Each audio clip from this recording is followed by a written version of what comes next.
If you are an elementary teacher whose classroom has been getting louder and louder lately, yeah, that's March. And no, it's not just your class. That's why we created the Teacher Approved Club, a monthly support system that gives you one focused strategy each month, perfectly timed to what's actually happening in your classroom right now. This month, we are tackling the chatty class problem head on with a free 3-day challenge called Quiet Your Chatty Class. Instead of just telling your students to be quiet, which, let's be honest, stopped working months ago, you'll teach them why quiet matters and how to manage their own volume. You will get everything you need. Coaching videos from us each evening, ready to teach classroom lessons each morning, plus slides, scripts, and printables. It's about 15 minutes a day with your class, and by day 3, your students will have a volume system and a signed class agreement that actually sticks. Imagine heading into the rest of spring with a class that self-corrects instead of waiting for you to say shh for the 400th time. That's what we're building together in the challenge. You can try the Teacher Approved Club completely free for 10 days at secondstorywindow.net/trial. Your free trial gets you into the challenge, the community, and all of March's support. No pressure, just real help when your class needs it most. That's secondstorywindow.net/trial. Let's stop shushing and start teaching quiet. This is episode 250 of Teacher Approved. You're listening to Teacher Approved, the podcast helping educators elevate what matters and simplify the rest. I'm Heidi. And I'm Emily. We're the creators behind Second Story Window, where we give research-based and teacher-approved strategies that make teaching less stressful and more effective. You can check out the show notes and resources from each episode at secondstorywindow.net. We're so glad you're tuning in today. Let's get to the show. Hey there, thanks for joining us today for a very special episode. Today we are celebrating 250 episodes as well as our 4-year podcast anniversary. We will take a look back at our past favorites and talk about what we hope the next 4 years will hold. But first, let's start with a Try It Tomorrow, where we share a quick win that you can try in your classroom right away. Emily, what is our suggestion for this week? Well, this week, try boosting your mood with a 2-for-1 good deed. So think about one of your teacher friends and a problem that you know they're struggling with in their classroom right now. Then you can send them a link to one of our podcast episodes that might have tips they need to manage the situation. So not only are you helping out a friend, but you are helping us out too. Recommendations from friends are one of the top ways that new listeners find podcasts. So every time you share our podcast, it really is such a lovely gift to us. Yeah, and we don't take it for granted when listeners enjoy our content enough to share it with others. We are truly so grateful every time you do.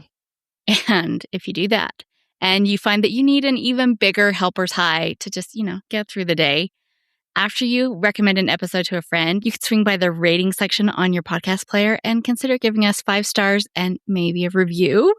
It would be our favorite gift. Yes. That is the traditional podcast anniversary gift, is a rating and review. So as we've already mentioned, not only is today's episode special because we made it to 250 episodes, but it also happens to be our 4-year podcast anniversary. I keep trying to make podcast anniversary a thing, but so far Hallmark has just refused to play the game. Stop trying to make podcast anniversary a thing. And if you were wondering about our math, you would probably be wondering 4 years seems like it would be closer to 200 episodes, but we do double episodes in the summer in recent years. So that's what's given us a boost in the numbers. And in honor of this milestone, we wanted to do something special with this episode. So we're doing something that we just invented called a podcast time capsule. We're going to reflect on how far we've come, celebrate all of the good things happening now, and talk about what we hope the next 250 episodes bring. And someday when we get to 500 episodes, we can revisit today's discussion and see how well we did on our goals. But before we can think about episode 500, let's go back in time and look at how we got started in 2022. Emily and I had talked about doing a podcast for a long time before we actually jumped in. So Emily, how is having a podcast different than you imagined it would be? This going back in time makes me feel like we need to be going, is that from Wayne's World? Wayne's World. Flashback. There we go. I would say that having a podcast is different than I imagined because it is a lot more work than it seems like it should be.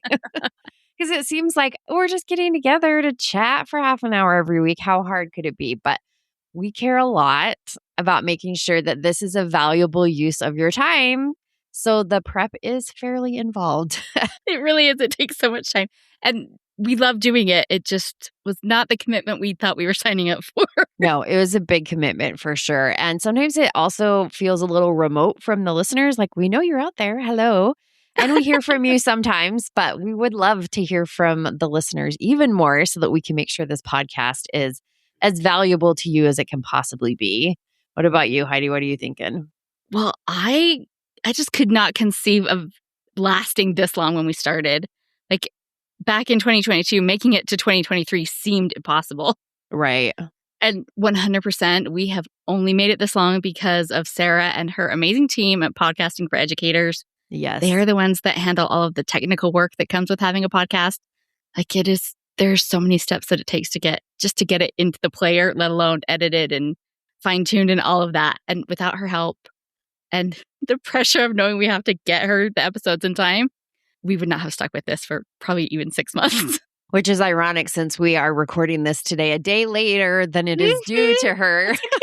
She loves us anyway. The pressure is what's making it so that it's not a week late. So, yes, thank you, Sarah.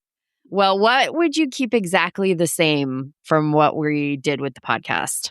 Well, I really like our format. Mm-hmm. We wanted it to feel like chatting with your teacher besties after school, but not get so lost in like tangents and asides that you didn't have anything to take away. And we never take it for granted that teachers have a limited amount of time. So we want to make sure that the time you're giving us is meaningful, but, also fun. Yes. And I would say my favorite segment is the extra credit segment. And we've done that from the beginning. And I'm so glad that we've done it because it's just a nice way for us to share something that we're loving that usually has nothing to do with teaching. Yes. But what I like about that is obviously it helps you all get to know us better. But more than that, I think it's a good reminder that we're more than just teachers and all of you listeners are more than just teachers too. So it's a nice way to end the episode on a light note that just humanizes all of us. Yes. Heidi, is there anything you wish we would have done sooner with the podcast? Well, I think it took us probably about 6 months to find the right tone. I remember, so we started in the spring and I remember finally in the fall feeling like, okay, we figured this out. And at the beginning, bless our hearts, we basically wrote a blog post for each episode. And then we would just take turns reading like each paragraph. Yeah. And we also tried times too where we just had a super loose outline and then we would just try and spitball it. But that didn't work well either, where you need somewhere in the middle. Yes. But once we got more comfortable with what we were doing, we could have more of that conversation flow without feeling like it was a lecture or, wandering into the weeds. And if you have been with us since those early days, thank you for sticking around through the growing pains. And if you didn't listen to those early days, it's okay. You don't need to go back and listen to them. It's fine. It's fine. Okay, Emily, do you have a topic that we've covered that was a total flop that you thought would be a hit? Well, I couldn't think of anything that was necessarily a flop, but I do think one of our hidden gems is our 3-episode series on transitions. Yes, I love those. We have so much good content packed in those episodes that I think if you haven't listened to it, you definitely should. Putting some extra thought into how you handle transitions actually will have a big impact in your day. So those episodes are nice hidden gems. What about you, Heidi? Well, I'm still really salty about this. I don't know why I'm so mad. But back in episode 27, Emily and I talked about choosing a one-word theme before the new school year. It's something we had done in January at the start of the new year, and we thought this would just be such a good fit for the new school year. And I remember we spent so many days trying to find a format that we thought would fit with teachers and the start of the school year. And it was kind of a bust of an episode. And I thought, okay, well, everyone's just really busy going back to school. It's fine. And we tried it again the following January. Nope.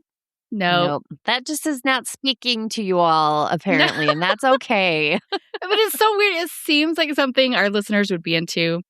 Maybe we'll try it again in the fall. Or maybe we've been burned. We're just going to walk away. And what's something about podcasting today that would have surprised you 4 years ago, Heidi? Well, I think what we focus on is not what we intended to focus on. No, when we started this, we just assumed we would have a bunch of literacy episodes, a bunch of math episodes, just kind of like all through the different teaching things. And we just didn't realize we were going to eventually, and not too far into it, land firmly in the classroom management, work-life balance, that kind of an area, which was not at all what we thought we were going to talk about. Yeah, we just had no idea how much we enjoyed helping teachers figure out how to manage their classes. This was not something that was on our radar. And the funny thing is, like, I don't think we have a single math episode. 4 years, I still don't think we've talked about math. I also think we would be surprised that pivot to like talking about classroom management would then springboard us into a book. Right. So Emily and I had talked about writing a book someday, but we definitely did not have any plans in the works. We didn't even have a topic.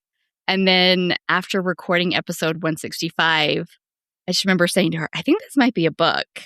But that was kind of it. But a couple months later... No, but that wasn't kind of it, because you immediately wrote an outline for the book. That's true. Because you were like, I got to do it now while it's fresh. I don't know why, I'm just going to do it. Yeah, and then a few months later, we randomly like heard from a publisher. Yeah, they're like, hey, do you have any book ideas? And they said, as a matter of fact, we do. And it was so nice to have an outline because the turnaround time was pretty tight. So we could just be like, here you go. Now our book's coming out in July. It's crazy. Yeah, we just got the edits back today, so we've got work to do. Okay, Emily, let's shift gears here and move into the present moment. What is one thing that you wish every teacher listening right now could really hear? Oh, I would just want to tell them that you are doing so much better than you think you are.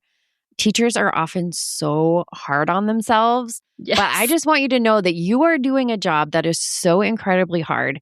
You have to be on all day. You have so many students that you have to keep track of, all of them with their individual needs. Yeah. And yet you really are doing so much right. It's really easy to dwell on where we fall short. But the fact that you are spending your free time listening to a teacher podcast right now is all the evidence that I need for me to tell you with confidence that you are doing a great job. Any teacher who desires to keep improving every day is already knocking it out of the park. So give yourself a pat on the back, please. I'm certain you deserve it. Oh, absolutely. And what do you know now, Heidi, about teachers or teaching that you didn't fully understand when you started?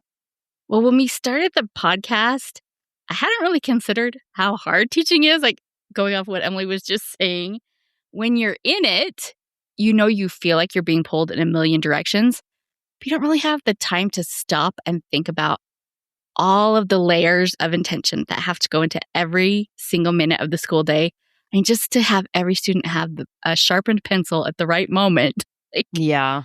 It requires so much thought and work. And doing this podcast has made me really stop and reflect on how insane this job is. Mm-hmm. It's like trying to play 3D chess in the middle of a dodgeball game, and teachers do not get anywhere near enough credit. No, they don't. And I do think that while we were in it, we knew it was hard, but I actually am so much more protective of teachers now that we're not in the classroom, because we're still so involved with everything that's going on with teachers as we are continue to serve them. And now it's not about me, it's about you guys. I'm just so protective of you that when I ever hear anyone say anything that is slightly disrespectful to a teacher, I was getting in someone's comments last week because they said something about screen time and what are the teachers even doing? And I was ready to throw hands of like, first of all, the amount of screen time that happens at a school has so little to do with the teacher deciding what's going to be done on a device and what's not going to be done on a device. 100%. I mean, they got a whole earful and they were like, oh, no, that was not a dig at a teacher. I'm like, yeah, but you were. So I will always be there to elbow someone in your behalf if they are ever talking bad about a teacher, because we know how hard this is and how hard you're all working. Yeah, you worry about the kids and we'll do what we can to worry about you. That's right. So Heidi, if a brand new teacher discovered the podcast today, what episode would you tell them to start with? Well, I think I would choose episode 158. I'm sure you all remember exactly what one that is. Oh, I do, definitely. Yeah. I had to look it up, so I don't feel bad. Obviously, I didn't expect anyone to remember that. But this is about making sure your management system is not making your job harder. Mm-hmm. I think it's such a good encapsulation of how Emily and I approach most things. Think about what you want to have happen, consider what it will take to get there, and then invite your students into the process. I wish that was a framework I had understood back in my early days. It really would have saved me from so many headaches, and I think it's something that new teachers could really benefit from. What about you, Emily? What would you recommend to a new teacher? Well, I totally cheated because I said episode 200, which was like a very special episode that we did for, celebrating 200 episodes. And so we shared 5 of the best tips from the first 200 episodes of the podcast. So I'm sort of cheating, but I already know those are like 5 really good tips. And so that's the episode that I would tell people to start with. And if you're new to our podcast and you haven't listened to episode 200 yet, go start there. And then it's a good place too to then you can go on some rabbit holes after that. After you hear those tips, you might be like, oh, I want to go hear more about that or listen to that whole episode. So episode 200 would be my choice. It's a little bit of a choose your own adventure. Like start here and then figure out which path you need to go. Definitely. Well, what makes you most hopeful about education right now, Heidi? I am so proud of how teachers are starting to push back against the extra demands that are put on them. For so long, there was this sense that if you were not murdering yourself for your job, you weren't a good teacher.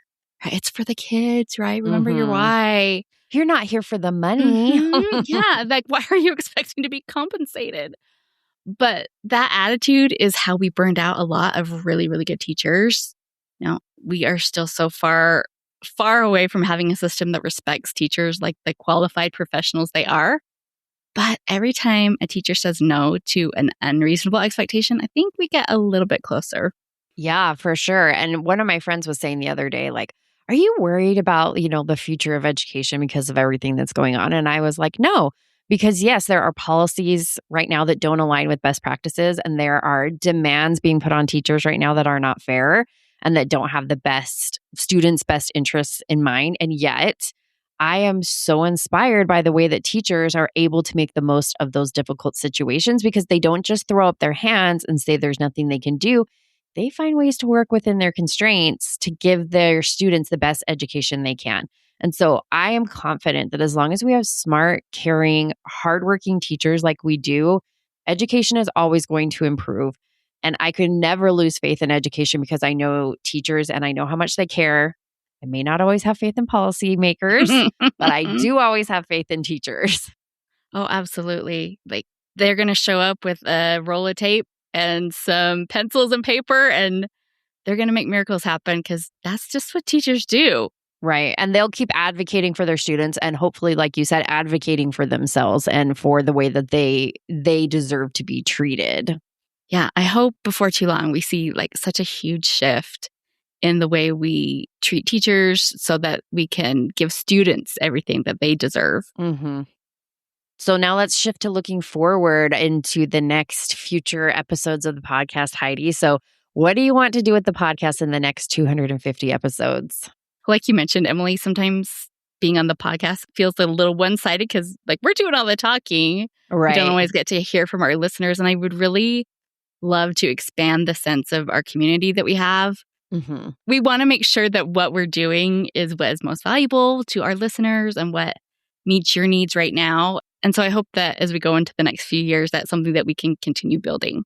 What about you, Emily? What do you see happening for us in the next 250 episodes?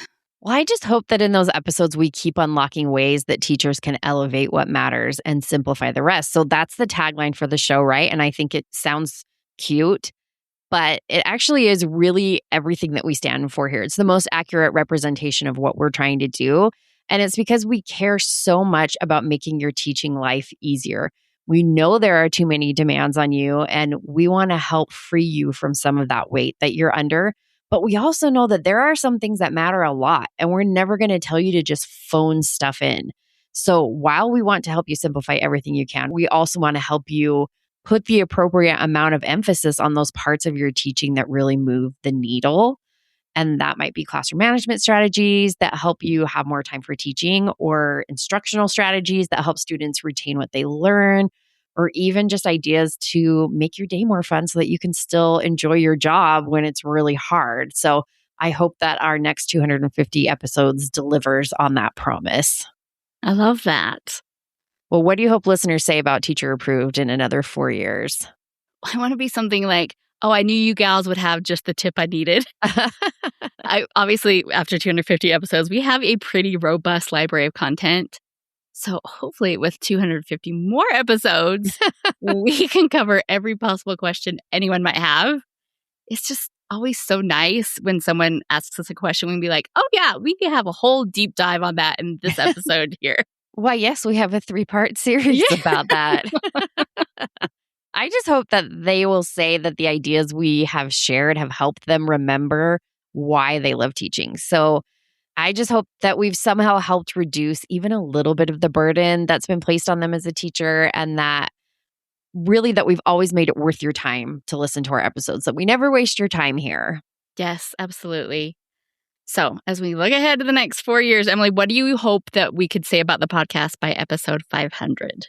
I mean, is it too much to say that I hope we're the #1 podcast in education by episode 500? No, let's do it. Because you know what my goal is? Let's hear it. I want to hit 1 million downloads. Oh, I mean, obviously, like those things would be so exciting to say because they would be such a fun achievement for us. But like more than anything, I know that we both hope for those things because we want to reach more teachers, that like we're passionate about what we're doing here, and we really want to help as many teachers as we can with the ideas that we're sharing here.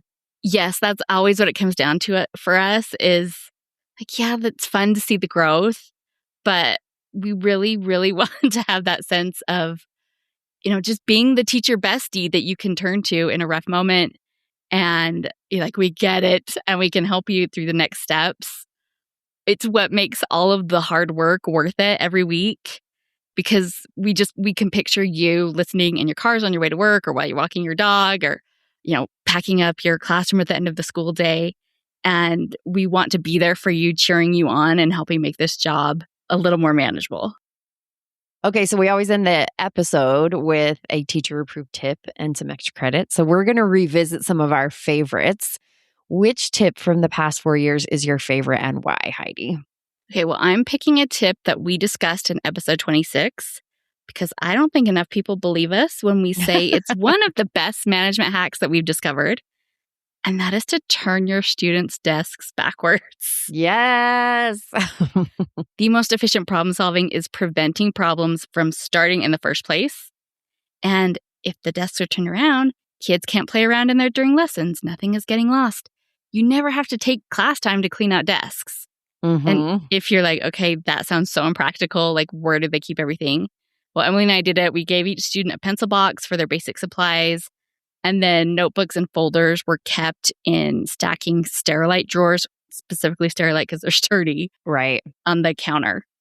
And then the day's table captain would bring the drawer to the table with the materials for that lesson. And then it was just all put away. Nothing got lost. Everything held up all year long because things weren't getting crammed into the desk. Right. Now, we did have to sacrifice some counter space for the drawers, but honestly, it was so worth it. Oh, so worth it. And then I'd always start the school year with my kids on tables, but I rarely ended that way because I usually had to spread them out some more. So when that would happen, I would start to let them keep stuff inside their desks, but the desks were still turned around. Right. So yeah, if their desk is like not pushed up against another one, it can still be backwards. And then they just have to walk around to get stuff out of it. But then it prevents them from playing in it. Yeah. Or they get really good at like reaching over, especially because, be like, I know what my morning workbook feels like, and they just pull that out, or, it just solves so many problems. And yes, it is unconventional, but it saved me from having to monitor everything that was happening in everyone's desks all day long for 9 months. It was worth it. I will take that every single time. Yeah. And I had something at least 1 year that I needed them to keep in their desk because I didn't have enough drawers for it or something like that. And it was something that we only needed like once a day at the most, maybe not even every day. And so we just would slide the desks apart and reach in from the middle. Like there are ways to make it work. Where there is a will, there is a way. Yes. And it's worth it for all of the management headaches that you avoid. my fourth grader was just telling me that she got in trouble because she was messing around in her desk because they were moving desks later in the day and she knew that her desk was a mess. And so she was like trying to like organize stuff in there during a lesson. And I thought, well, the desk didn't have anything in it and was turned around. The teacher wouldn't even have to deal with that, which is not a criticism of the teacher, by the way.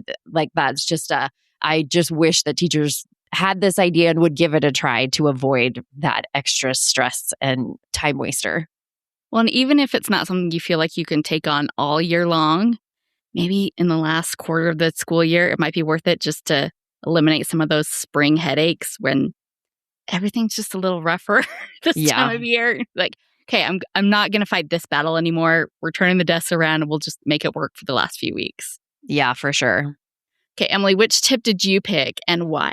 Well, it's from episode 88 and it's having a class handshake. So this is one of my favorite little traditions that I did with my students, and they loved being involved in making up the handshake at the beginning of the year. So that was good for building our community. Sometimes they were a little long, but then it just felt like our own little insider secret for the rest of the year. And sometimes we would do it as our greeting during morning meeting. And then at the end of the day, I always stood by the door, and on their way out, they could do a hug, a handshake, or a high five on the way out the door. And many of them would want to do our secret handshake on the way out. So I got good at doing it fast. It's just a really small way to build classroom community, but it's so simple to do.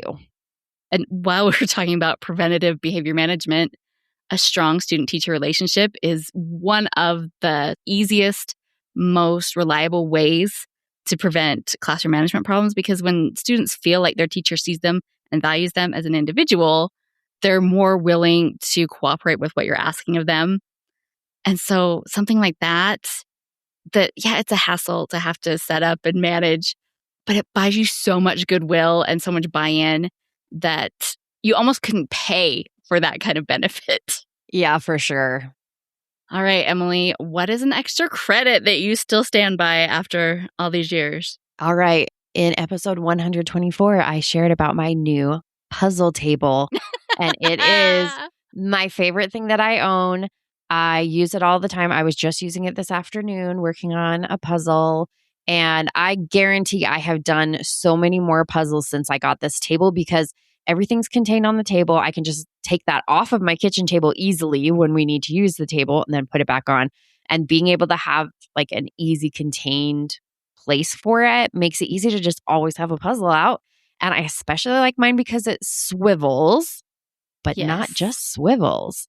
It also tilts. So I can tilt it up, which was especially helpful. Last year I was working on a puzzle, I think it was like a Rifle Paper Co. one that was like a New York street in spring. And so the whole top third was like pink blossoms on trees. And this was so hard. Like it was all the same. It was so hard to do. And I was just like ready to just quit this stupid puzzle. But the fact that I could tilt it up to work on it saved me, because it was the hunching over trying to reach the top part of the puzzle, because I don't really like to work upside down if I don't have to. Tilting it up saved my back and made it so I could finally finish this stupid puzzle that I will never do again because those blossoms almost ruined my life. But puzzle table, it's worth it. And there are a lot of swivel ones out there, but I actually think having the tilt feature is worth the upgrade. So I will link to it in the show notes. Well, and yours has like a little cool drawer. So if you want to start sorting pieces by color, you can have them out of the way, but still organized. It's really a handy dandy little device. So good. And I got one that has like, some of them are just plain wood, but I got one that has like a little bit of felt doesn't feel like the right word, but like a textured lining. And I find that so much more pleasant. It kind of holds the pieces together, especially since if you're going to tilt it up, that keeps it kind of in place. Yes. The only thing is after every puzzle, I have to get out the lint roller and run it all over to get all the puzzle dust off, because any hardcore puzzler like myself knows what a trial puzzle dust is. And certain brands are worse than others. Interesting. If you redo a puzzle, it's a lot better because you usually have gotten all the dust out of it. But the first time you do a new puzzle, depending on the brand, sometimes they are so dusty. I had no idea. Whole new world. Yep. What's your extra credit you stand by? I've got a 2-for-1 because these two things together have saved my life. I'm only kind of exaggerating, So these are the Luminet 3 light therapy glasses and magnesium L 3 and 8. So they have saved my sleep. I was having such a hard time falling asleep at night. And one of the reasons behind that is that you need early morning light into your eyeballs to reset your circadian rhythms. But it's really hard to go outside for a half an hour in the morning. Especially as like a non-morning person, and you don't have to run any kids anywhere. So there's not like a reason that you're out and about in the sun in the morning like I am. Or, if you're driving, you want to have sunglasses on so you don't hit anyone on the road, and that defeats that. Or if you're, different times of year, sometimes the morning might be sunny when you're out, sometimes it's not. So these glasses just make it so convenient. Put them on. I get up in the morning, put them on right away. I can get ready in the morning with them on. I look ridiculous, but it's fine. It just shines like a little light in your eyeballs. It's not bad at all. And then I also started taking magnesium L 3 and 8, specifically that form of magnesium. And now I can actually stay asleep. So the glasses let me fall asleep. Magnesium keeps me asleep because it stopped my restless legs. Like I would be up for hours and hours every night trying to stop doing Irish jigs in my bed. But with the magnesium, I have hardly had any problems. So those two things together have saved my life. And if you have sleep issues, definitely worth checking out. I put links to both of them in the show notes. And if you didn't know before now you know that we are perimenopausal aged. Yes. With our puzzle tray and our magnesium. Well, that is it for today's episode. Whether you have been here since day one or today was your first episode, we are so grateful to you for joining us. And hopefully you're ready to keep with us in seeing what the next 4 years hold. We hope you enjoyed this episode of Teacher Approved. I'm Heidi. And I'm Emily. Thank you for listening. Be sure to follow or subscribe in your podcast apps so that you never miss an episode. You can connect with us and other teachers in the Teacher Approved Facebook group. We'll see you here next week. Bye for now. Bye.